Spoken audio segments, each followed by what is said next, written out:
महाराष्ट्रातील शेतकऱ्यांसाठी मोठी बातमी समोर येते. सरकारकडून लवकरच कर्जमाफीचा मोठा निर्णय जाहीर होण्याची शक्यता आहे. यामध्ये तब्बल 35 लाख शेतकऱ्यांना लाभ मिळणार आहे.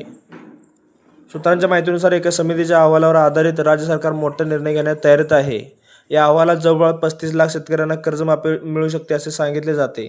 महत्त्वाचे म्हणजे ही संख्या अजून वाढू शकते. अंतिम निर्णय होईपर्यंत काही शेतकरी यामध्ये जोडले जाण्याची शक्यता आहे. आता सगळ्यात मोठा महत्त्वाचा प्रश्न, कर्जमाफी किती होणार आणि कधी होणार? प्रत्येक शेतकऱ्याचं जास्तीत जास्त 2 लाखापर्यंतचं कर्ज माफ जाऊ शकतं आणि संपूर्ण योजनेसाठी सरकारवर सुमारे 25,000 कोटीचा भार पडू शकतो. कर्जमाफीसाठी 30 जूनपर्यंतची मुदत दिली गेली आहे, पण सूत्र सांगतात हा निर्णय लवकरच जाहीर होण्याची शक्यता आहे. म्हणजे शेतकऱ्यांना लवकरच दिलासा मिळू शकतो.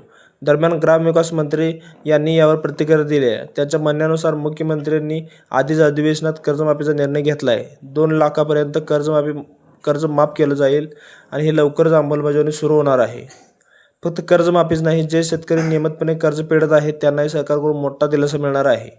अशा शेतकऱ्यांना 50,000 रुपयाचं प्रोत्साहन अनुदान देण्याची प्रक्रिया सुरू आहे. म्हणजे सरकार एकीकडे कर्जमाफी देते तर दुसरीकडे प्रामाणिक कर्ज फेडणाऱ्यांना बक्षीस देते.